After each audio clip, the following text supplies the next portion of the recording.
Nothing says like the perfect free-to-play MMORPG, like a $1,000 respawn fee, $500 flight path fee, and to even log out of the game, you gotta spend another $15 there.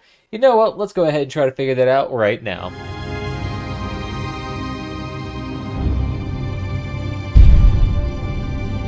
Alright, so welcome back everybody. Today we're taking a look at this brand new lovely game here called MMORPG Tycoon #2. Now if you don't know what this game is, essentially you are just a nice little developer here trying to create your very own MMORPG. Similar to that of like World of Warcraft, Black Desert Online, Arcade, if anyone even still plays that game, and you know, 1,000 others that have come before. And this game itself is actually really nice just because the creative aspect to it is super detailed in the sense that you can just add in whatever you like, change around the character models, add in bears as a playable class if you wanted to. For some reason, there's a lot of things you can do. And I do greatly appreciate that. It's a great avenue for creative people. Plus, it's also just interesting managing an MMORPG in itself. But of course, it is a indie game here in beta access, so don't expect like the most comprehensive thing here. But that being said here, I actually do want to give a quick little guide here on how to actually initially start off your first MMORPG here, how to create your first zone, how to actually make it functional, and things like that there, because there's actually a lot of things you got to consider here, and it may not necessarily be clear off the bat as to what you actually have to do here. So let's go ahead and give you a little bit of a guide here. So first things first, of course, go ahead and create yourself a very own icon and name. After you've come up with your absolutely original and creative title here, picked out, you say, your favorite icon here, let's go ahead and go to the next MMO type here. Now, MMO type here is kind of interesting because it actually does affect your starting technology, what your base purchasing price and fees are, what technology you have, and the players you actually do encounter in your zone. So coming over to your combat, you can see that we have a nice little description here, and we actually have a base purchasing price of $40 with a subscription fee of $10 with a starting technology of badges here. Now, because you're choosing the combat type here and you're choosing badges, it actually will affect the type of players that you get here. So players that actually you're going to attract with the combat type here are going to be more focused towards things like achievements, more towards killing bosses, more towards killing mobs in great numbers here. So having a difficult combat situation here with a lot of variety in terms of abilities and mob types and boss types with quests can actually help out a lot when it comes to actually designing a combat-based MMORPG. And technology here will actually help out a great deal because this actually adds a lot into points here later on in terms of bling. But there's also other ones here. So if you go for story here, these are going to be more focused towards people who are going to be going out there to explore the zone, going towards new locations, doing quests, things like that. So this is where the story person is going to come in here. And you also have the flight path here, which makes going to zone to zone to zone very easy as opposed to walking. You now can just pay a little fee or nothing at all and go fly to a zone in 10 seconds, greatly increasing its accessibility. Role-playing is, well, as you can imagine, role-playing. They're going to try to fit into their role as much as humanly possible here. So people who are very sociable, they're going to love role-playing as much. If you like Moonguard on World of Warcraft, you know what I mean. Player versus player, as you can imagine, it's player versus player. People who are geared towards combat here are going to like this. It also seems to cause a lot more strife and conflict, so you have a lot more misbehaving people if you try to do a player versus player game style here. So just keep that in mind. And it also gives you the starting tech of PvP duels, which just allows players to actually duel each other here. So actually having balanced classes here is going to be way more prominent of an issue. Casual doesn't start off with any technology here, and it just kind of gives more social people that don't really want to get addicted to anything, and just kind of lets them go in and out freely. So there's really no like particular style that's super geared towards that, so you can kind of go for an amalgamation of like combat, story, exploration, whatever you want. Social, again, more gears towards social people. Gives you the friends list here, which actually encourages more towards the social side of things here called hugs, which then just gives more people here and incentivizes more sociable people here, with not really focus on combat, going out there questing and doing things like that, more or less just congregating in cities. And then free-to-play here just kind of has a interesting method in which you have no money from sales, nor any money from subscriptions, so the only way you could do it is by implementing a shiitake ton of microtransaction here. It's a bit more difficult to actually properly balance out here, but you actually can earn a lot more money doing the free-to-play model here. So I think for us here, we're just going to do something casual here, nothing too intense. So next here, what to do? Well, there's a bunch of points here you can allocate for a variety of effects here. So of course you have AstroTurf here, which gives you extra bonuses to advertising, Fluff, which gives you a bonus towards themes and exploration, Hugs, which gives you a bonus towards socializing here, Bling, which gives you more points towards achievements and loot, and Gibbs, which is more towards combat. And you also have some allocated points here, so you can put it into whatever you like. Now that being said, what does each kind of bonus here do? Well, advertising just kind of changes the exposure, how many people know about your game, how many people are willing to buy your game, and things like that. So the more advertising you have, the more visible your game is, and the more people you're going to generally attract into your game. Fluff just gives you more incentive for people to go around, explore, look at the thematics of the zone here. So the higher your theme is, the more likely people are just going to go wander around and explore a zone, which may be beneficial because the more people are going around exploring, the more subscription they're paying. Socialization, well, this just attracts more socializers into your group. So if you want people who just want to go around talking to people, going into groups, sitting around in towns, doing things like that, going to taverns, this will be greatly beneficial towards you. So if you want to make a moon guard, this is definitely going to be something you want to do. Next is Bling, which is just geared towards more achievements and loot. So people who like going around, shooting things, acquiring nice axes, acquiring nice pieces of gear here, this will help out a great deal here. So think of this as more like the Borderlands 2-esque style of games. And then Gibbs is more towards the combat feel of it. So if you want a game geared more towards how good the combat feels, how responsive it feels, and things like that, you actually want to put more into Gibbs. And this will actually attract more people who are more fond of fighting in games, especially those of the PvP variety. So this will be more like for the action RPG side of things.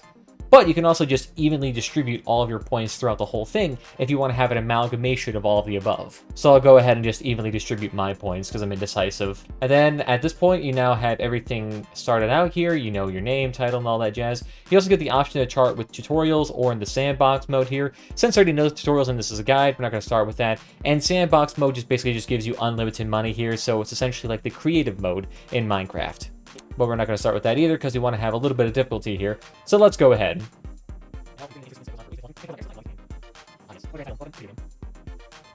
Alright, and first things first, I want to make sure that you guys put this game into pause in the top left here. So in order for you to do that, you can just press the spacebar here, or you can go up here and click on it yourself. The reason why we want to do that is just that we don't want to accidentally spend any money towards monthly maintenance fees. So just go ahead, pause it. You can do whatever you need in this mode, and then play it later on once you have everything set up here. Alright, so first things first, what do you do to actually get started in this game? Well, of course, you actually need a zone for players to actually get in here. So let's go ahead and actually purchase a zone for us. So how you do that is that you go over here to your grid tab here in your bottom left here, and go over here to number 1, and it says activate region. Now in order for you to activate a region here, you actually do need to spend some money and actually purchase this region. And for me, I like to start off in a corner of a map and expand outwards here, because starting in the middle of the zone is kind of a bit awkward here, because it just kind of congests in everything, and generally putting it in the corner allows for a nice easy design later on. So we'll go ahead and start off in the corner here. And as you can see here, we started off here, we purchased it, and it is now level 1. You actually can change the level of your zone here by going over here to number 3 here, and actually selecting what zone you want to. So say if you want to make this a zone with multiple levels here, you can go ahead and just click and drag, and then that'll allow you to have multiple levels here. So say if I want to have a 1 through 4 level here, well congratulations, now I have a 1 through 4 level here.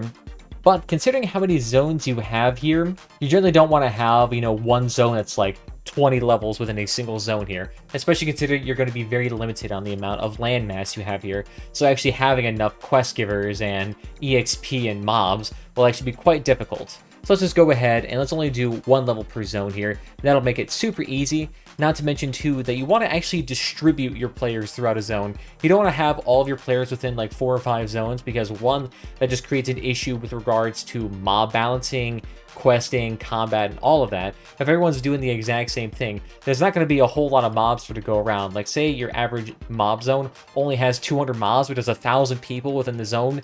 Like, congratulations, it's going to be kind of hard to actually deal with anything. So you want to be able to spread your load out across the server as much as humanly possible here. Not to mention, too, that each zone itself, unless you spend a lot of money to increase the amount of uplinks there, does actually have a finite amount of bandwidth that can actually support players. So you can't put an unlimited amount of players within the zone and expect no issues. Alright, so first things first, we've managed to get ourselves our zone here. You also may notice there's also a raise and lower region here as an option here. This just allows you to go ahead and actually either make it a sea tile here. So say if you actually wanted to make this zone in the water, you can just go ahead and plop it. Now it's in the water. If you want to raise it, you can go ahead, plop it back in, and then it comes back out here. So this is great if you want to make your own islands here, or if you want to make a land bridge to a certain zone. That's one way you can do it. Now next, I like to go ahead and start working on the network here. The network here is basically how it's actually connected to the overall server here. It needs bandwidth and it needs a connection to that bandwidth in order to actually function here, or any of the features here to function. So of course, first things first, you need the basic uplink here. This just provides you bandwidth to go ahead and work on your server here. And bandwidth is essentially the lifeblood of the game here. So you can go ahead and pick on uplink here, and then you just left click it down, and then you get $5,000 here. Now, one thing to know about uplink is that you want to use as few as humanly possible here. Uplinks are very costly to run over a long period of time, so you want to be efficient with it and not use as many as humanly possible here. Next, we'll go ahead and use ourselves a fiber connection here. This is just a very high-speed connection here, but it does not actually provide access to any of these surrounding areas here. And access is what areas need to actually connect to this bandwidth. But the main benefit of using fiber is that it's super fast here. So if you actually need a very fast connection to any sort of uplink source here, it helps out a great deal. So next here, we have ourselves a nice little lovely cable here, and this actually transmits the bandwidth to the zone itself and allows access. So the cable is what actually connects, say, a end to the uplink here, and actually allows it to function. And as you can see here, we can actually attach the cable itself to the fiber, so it actually allows for ready and easy access here. And by doing it this way, you actually have pretty easy and consistent access all throughout the zone here. You don't want to have a single cable running throughout the entire zone here, because it's not very fast and it's not very efficient here. And so you actually may end up with a situation in which you have a lot of zones that are temporarily offline all the time here. So having quick and ready access to the fiber here is going to help out a great deal. If you notice that the little zones are not properly kept up here, you can extend the cable here just a smidgen to cover up everything else.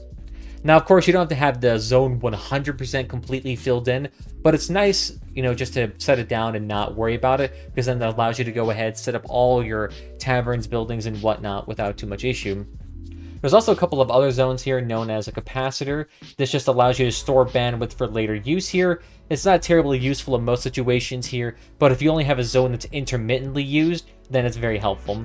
You also have a server here, which as you can see provides a very large range of access, similar to that of a cable, but without having to use a cable. So this would be useful for areas like in a mountainous region where cables can't traverse, because if you notice, cables themselves can't actually go onto these mountains here. So that's where the Wi-Fi access point would help out a great deal, but doesn't have a very large capacity here, so use this only sparingly. Next, we also have the server here, which is a very costly little addition here that you can have, but it actually allows for more people to be active in a region at any given moment. So if you notice that your level 1 regions are incredibly flooded with new players, then this will actually be a very helpful thing to have. Or you can go the alternative route and just create multiple zones, which is generally what I like to do. So good, now you get the network down for your first zone here. I know it's a lot of things to talk about here. It's a lot of things to go over here in detail. Now, what do you do beyond that? Well, there's a couple of things you can do first. You can also stylize your zone too if you'd like to as well. You know, change the name around here if you want to make it something else. You can also change the terrain type here, the color of the zone here. So instead of you wanted it being purple, you want it to be more of like a red zone here. Then go ahead, change the color and click apply. Now the zone's a red color. You can also change the light color here to be more blue if you want, or something like that. That'll just change the color and aesthetics of the zone around here if you want to make it look something different. You can also do this with the sky as well. The sky is going to be kind of hard to see because you have to zoom all the way in here, but you can change it all around if you'd like as well. So say I want a darker green color here, wha-bam, now I got it. It is very green in here. And it's very interesting how it changes color here depending on what type of light colors and ambient lights you have here. So that's just one thing to consider when you're coming out with a zone like this.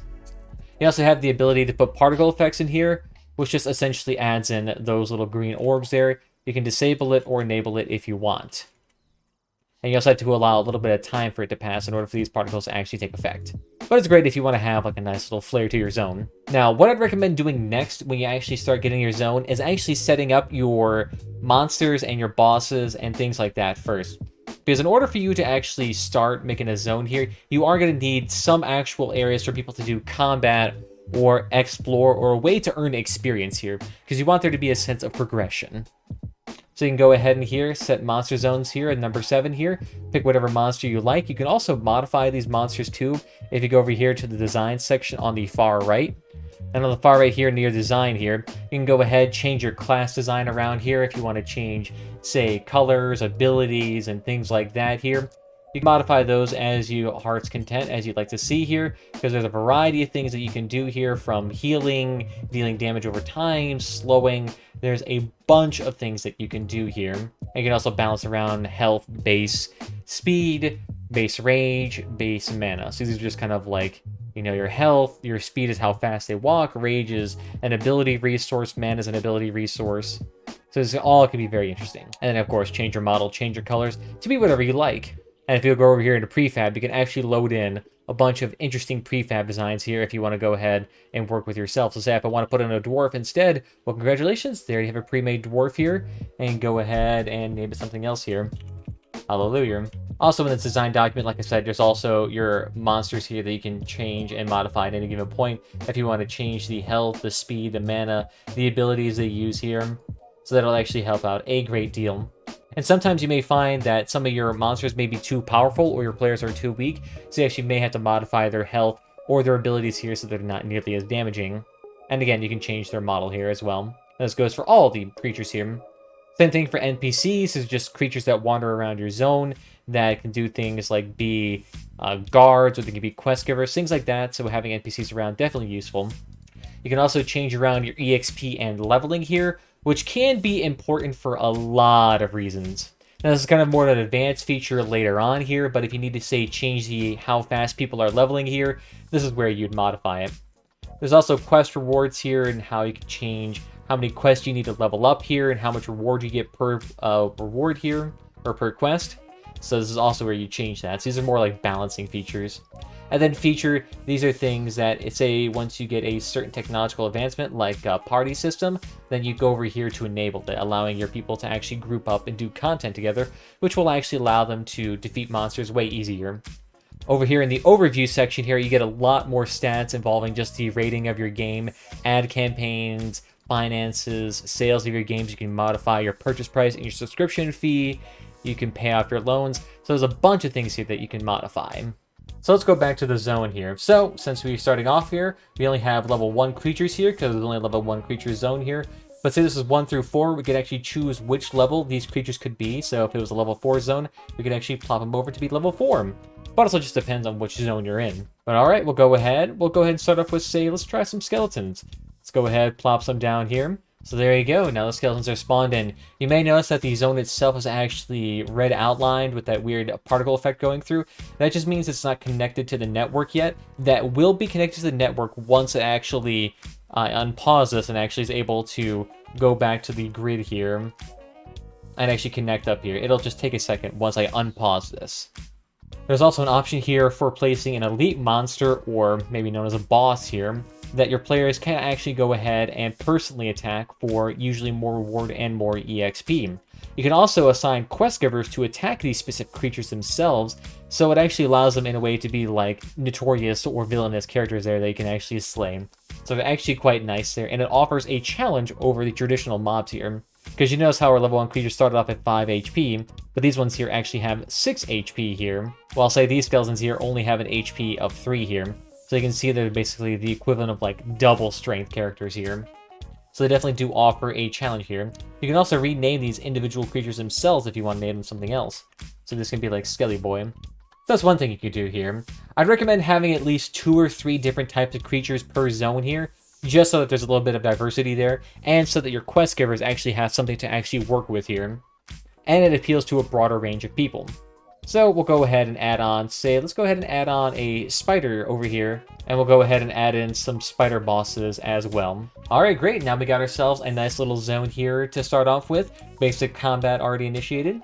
There's another thing too that your quest givers can also issue out quests for, and that's for buildings. So over here, say if you get over here to our modular buildings here, which seem to be the main thing that actually allow people to, you know, grab onto and give quests for. You can go ahead and choose whatever building style you want here. We have plenty of building varieties here. We'll go for, say, more of a elegant castle theme here. So we'll give like, hey, you know, hey, look at that. You can come over here to the castle guarded by the skeletons here for an extra quest reward here. You can also add in extra scenery and other structures in here to make your zone pretty if you want to here. So say you can place down an item here. You can press the Z key and that allows you to quickly rotate it, or you can hold down the Z key and rotate it with your mouse in any direction that you see fit. Or you can even go into the more complicated zone here that allows for more finite movement here and rotate the axis here if you want to. I tend to just stick in simple mode here because it's a lot of stuff to do. But the main benefit of actually adding all the scenery, all these flower and plants, adding in all these trees like mushrooms, adding in all these extra buildings, is that it increases the general beauty of the zone here. And the more beautiful the zone is, the more pleasurable people are going to find it actually going into it. So you can see here there's actually a beauty stat associated with this zone here. And if we actually added in, say, more boulders here, the zone itself would actually become more and more beautiful over time. And since it's a desert zone here, we can add in some desert themes in here. And you'll actually notice too, in the top left corner here, you notice that every single time we add in a little item here, it actually increases the 0.0.0.2, add another one, 0.0.0.23. So the more items you actually add to the zone, it actually does increase your overall level in the game itself. And the more you add in, the higher your level of the game is, the higher you have access to increase, to say, the stats of the zone. Like you can add in more to like Gibbs or AstroTurf or to Fluff. Or you can actually get, after a certain amount, extra technologies like PvP, duels, parties, and whatnot. So it actually does encourage you to actually design your mode more and more in multiple ways here, because that's how it's actually tied to progression. But as you can see here, our beauty has now gone from like 2.6 to all the way up there into the 4 range. And I can see if you want to make it really beautiful, you got to add in a lot of stuff here, buildings, the whole 9 yards here, if you want to make it exceptionally beautiful, which will actually increase the overall pleasurability of the zone and increases, you know, more likely the person's going to be addicted, spend money in the game, spend time in it, and have a good time. But of course, I'm not going to design the whole zone because that would take a very long time. But I'm going to go ahead here and just quickly design the zone here just so you can get an idea of like what I would do. Now, next thing to do here is to actually add in a zone for your players to actually interact with, get quests from spawn into, and, you know, get a tavern, bar. There's actually a zone there you need to get started with. So what I like to do here is that I generally like to give a nice little wall here just to get a basic introduction into the zone. So that what you can do here is they can actually just go ahead and section off a zone here, and then go ahead and use for your own zone here. So you can come over here to the path section here, go over here to the build a wall section, go over here and click whatever wall you like here. You go ahead, left click it down here, and then actually start to dragging it out here. You can actually go ahead and create a joint at the zone by clicking it down once, and then actually creates a joint there. And then if you actually want to completely stop building it, then you can go ahead and double click twice, and then that'll finish building the zone here. So then you kind of give a basic zoned off section here to go ahead and start working in. Now there's going to be quite a few functional buildings here that you're going to need to put into a zone here if you actually want it to work here. So basic first things first you're going to need here is a respawn point. Now the main benefit of a respawn point is that it actually allows players to respawn there after they get killed in the zone, or it actually allows them to do say a developer to actually go through a zone and spawn to location to location to actually activate some stuff here. So it actually serves two roles in that regard. So it's very important that you actually have these down here. You can also charge gold to utilize the service as well. Say if you want to put like a respawn point in a convenient location, like in the very center of the map, you can charge like 5 gold to say do that. But we'll go ahead and spawn one right here for players to utilize. You don't want to put too many in a zone, just as a reminder, because it can be quite expensive to put down like 13, 14 zones here. You're also going to need something known as a landmark over here in number 8. Now this will actually allow players to actually go to a zone and know where to go to start off at. So without a landmark, players would just kind of be wandering around the zone where to go, unless they're pointed to by a guard, or they can go to an obvious landmark here. So say we'll go ahead and put down a lighthouse here. This will just allow players to actually go ahead and know where to go to get inside the zone here. So it'll actually attract, say if they started off over here, that actually would tell them to come over here to actually start doing stuff here. So it's just like, hey, I'm over here. We also have a couple of shop varieties here as well. These are not quote-unquote necessary for a zone, but they do enhance the experience here. So say a blacksmith would actually allow players to get a weapon they can utilize for combat here, and would just make them more effective in combat.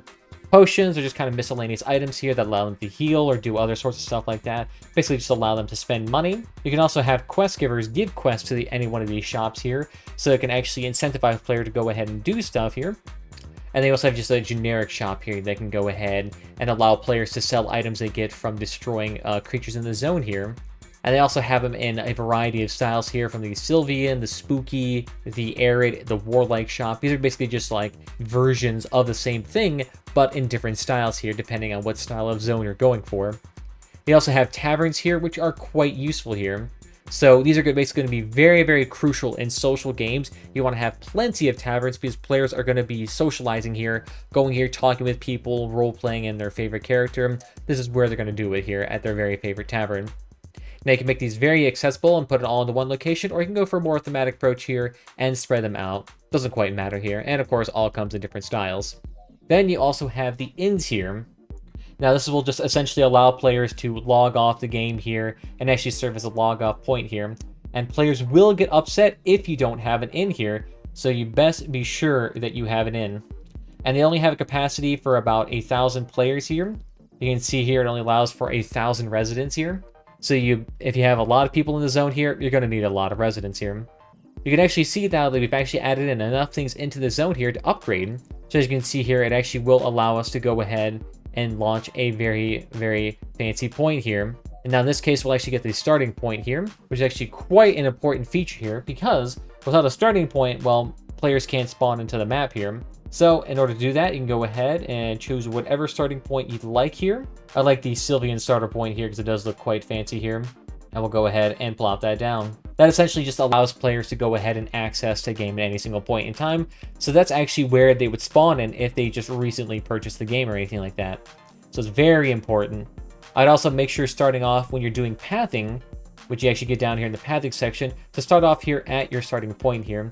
Now, what pathing essentially does is that it actually guides players to where they need to go here. So if you want to guide them over here to a quest zone, build a path over there. If you want to guide them over here, build a path over there. If you want to build around a town here, you better have a path for that. That's the route most players will choose to follow majority of the time. And you'll actually notice that it will increase, say, your convenience score, because right now convenience is very, very low, suggesting that it's very difficult to get to there. By adding a path in there, you actually increase the convenience a great deal. So say, for example, here I start off a path here by this little spawn point here, and it works similar to walls in which you drag one and you click once to bend here, or you double click to go ahead and finalize it here. And we also have a point here over for our respawn point here. And we'll go ahead and add in extra pathing in here so players know where to get into the inn. It's not the most fancy or pretty looking here, but if you plan it out more and you spend more time stylizing it here, you can generally get a much prettier zone here. And then from there, you can go ahead and start branching it out into the various combat zones here where the NPCs are. And now players have easy access to where to go. So remember, the spider point only had a 0.7. Now it has a convenience of 3.7 here, so it's very, very convenient to get to. If you want to enhance it even further there, adding in guards, quest givers, and making the path go towards in the zone would actually help out a great deal there. But generally, as long as you have a path that goes roughly around the vague direction there, your players won't get too lost and they will be able to get where they need to go. You also have this mountain pass here as a number 3 here that will allow you to actually traverse mountains and go into the next zone here. Now this is only really necessary if you plan on making another zone here. So say, for example, here I purchased this zone over here and make this my level 2 zone, and then I try to build a path over there. I can now actually build a path and get over there. But I wouldn't recommend doing this until you already have finished one zone and you're ready to go into the next one, because you generally don't want to have just a empty zone sitting there earning you 0 profit. So if you purchase a zone and you don't want to use it, you can go ahead and go over here to deactivate region and number 2 and just turn it off, and that will decrease your monthly expenditure there. Alright, so what's next here? Well, since we already have the basic zone here, a basic town here, and some basic bosses here, we're going to need to start putting in NPCs in this game to actually guide the players here. So what I'd first like to do here is actually add in some guards here. They give a variety of options here from your NPCs to your monster and your class types here. So I'll go ahead and put a dwarf in here. This will just allow players to, first off, guard themselves against dangerous NPCs that may or may not be inside the village, as well as players can actually go ahead and ask these guards where to go. So having some guards around the city here does help out a considerable bunch. Don't want to go too overboard with it, but, you know, having them, it does help. You also have class trainers here. Like I said, if you go over here to the design section, you notice that we do have a variety of player classes here. And in order for them to learn skills later on down the line here, say they have these various abilities here, in order for them to actually learn these abilities, they actually have to go to a class trainer that isn't their starting ability. So say if they want to learn their level 2 ability, they have to come to a class trainer to learn it. So having one per town does help out a great deal. That's not necessary, it won't destroy the functionality of the zone, but it does help out a great deal here. Now next and finally will be the quest givers here. These will actually issue out quests for your players to do. Say like go out to a particular building, go out to a particular zone and kill a bunch of enemies, go out and kill a boss, do whatever it may be, and these will actually give you players quests to do. So we'll go ahead and say a paladin here will be our first quest giver. I recommend only working on one quest giver at a time. You can work on like 3 or 4 or 5 at a time, but it just makes it way easier logistically to work on one quest giver at a time, because then you don't have to go back and try to find them. Because if you're dealing with a large zone with a lot of towns and a lot of assets, it can become very difficult to find out where to go here. So you can see here in the quest section of this NPC, if you just click on it here, it'll actually allow you to go inside and take a look at the quest here. Now you can see that it spawned in with a couple of basic quests here, for one to go ahead and brutalize the spider, and for one to go ahead and locate the princess inside the tower here. You can actually modify these yourself. So for example here, you can go ahead and edit the quest here, and say I only want this quest to go ahead and work on getting a player familiar with the zone here. I would add a couple of quests here in order for him to actually make players go around the zone here and go to the various buildings here. And maybe that would be the first couple of quests here. And then maybe say I want to have a quest that would make a person go out and destroy the spiders. And then I would add in another quest giver here. And then this quest giver would say be the person to go out there and take out the skeletons. And then we can have him also take out the skeleton boss there. So we can go ahead and strong arm Skelly Boy, or go ahead and take out the other skeletons here. So that could be very helpful as well too. And then you can also have multiple quest givers out here if you want to actually make it a bit different here. Because from what I understand, it sounds like that each quest giver will give the next quest in the line after they complete the first one. So after they complete, say the players complete Massacre the Skeletons, then they would grant access to Strong Arm Skelly Boy and to the next one. At least that's what it sounds like it happens. It may also just be they get the chance to do it all at once. And then say here we want this person to go ahead and work on the spiders here. Then we can go ahead and have them massacre the spiders, and then maybe take out the spider boss here. And then maybe, say, go to that abandoned castle over here next to the skeleton bosses. In order to actually change your quest here too, you got to go over here to the quest section. You got to click on the editing option here in the right side of it, and then actually change the target. And then that will actually allow you to choose a new location. You can also change the reward structure on this too. So if you want to make, say, defeating the spiders way harder, you can increase the amount of spiders they need to actually kill here, but then you can actually change the amount of gold here and say give it like 3 times the amount of gold or whatever it may be, which can be a good optional challenge for your players to engage in. Make sure not to go overboard though. Not every single zone needs 3, 4, 5, 6, 7 quest givers. If it's just a basic zone here, doing 1 or 2 quest givers with a couple of fetch quests there will do just fine here. But if you're getting into the later zone, then we start getting into like level 20 where you need like 100 quests to level up there, then having quite a few quest givers there would actually help out a considerable amount. So at that point, you basically have your basic zone there. You got the quest, you got the guards, the NPCs, the class trainers here, and you have the respawn points, the taverns, the inn. You have all the basic features here that allow your zone to go ahead and function here. Now, of course, if you want to, same as always, you want to make sure that every single zone is quite stylized and heavily decorated, just so that you get an extra bonus here to the beauty of the zone here, because there is an individual beauty stat associated with everything here, so you want to have a decent amount of beauty in every single zone here. Best way to do it, just go ahead and add in a bunch of scenery structures around here, and it'll help out a great deal. So I'm going to quickly go ahead and do that, and we'll go ahead and launch. If you actually want to modify your modular buildings too, you can go ahead and actually click on the plus or minus sign, add an entrance or remove entrance to go ahead and modify the overall structure here. So if you want to make a very, very large modular building here to fill out your zone here, that is definitely an option you can have. You can also go ahead and stack them on top too if you want to make a nice and tall building. If you actually want to remove an object too, you can go ahead and start with the little trash can side here on the side called destroy here. You just go ahead and hover over something and left click it, and it'll eventually just go away here. Note, this won't give you any money back though, so if you're planning to get any money back from it, don't. So after a little decorating here and increasing our beauty stat here considerably, let's go ahead and start opening up the zone here and release the game. Now go ahead and unpause your zone here. This will allow any sort of developers to come through here and actually start opening up your zone here. If you notice that none of your zones are opening here, that means you might have to hire some. So come over here to the reports section here, and you might have to go over here to dev management here and hire one. You will notice that you will have one to begin with here. I will go ahead and say just add that up to 2 here just so we can get started here. You also want to make sure that you have at least 1 game manager at all points in time here. They will cost salary here, so make sure you're properly doing it here. You can see one of our developers as the little clicker here right now is starting to go through and start modifying it.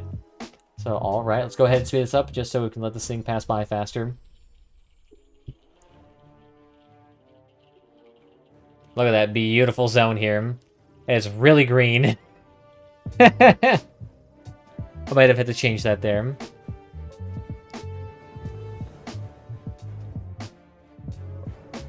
I will say, though, I do greatly appreciate the nice little opening cinematic here. Nice music and all that. It definitely does give, like, a feeling of, like, doing a launch title here.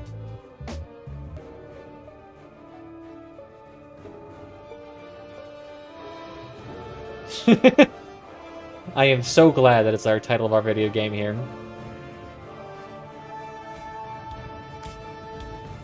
And there's our first players. And you can see he's already asking the guard for directions here. That's why you always want to put one right up front here. But alright, that's how you make your basic first zone here. I know this is not everything here. There's still more things to go over here, like with how to deal with reports and how to balance the game and trying to get your game to be advertiser friendly and all that other fancy stuff here. That's more of like advanced features later on here. This guide is already going to be exceptionally long here, so I want to thank you all again for joining me this evening. If you have any questions about this lovely game here, feel free to leave it down below here. I'll try to answer as many as I can here. If there becomes a lot of questions here, maybe I'll go ahead and answer and make a second guide here at some point in time.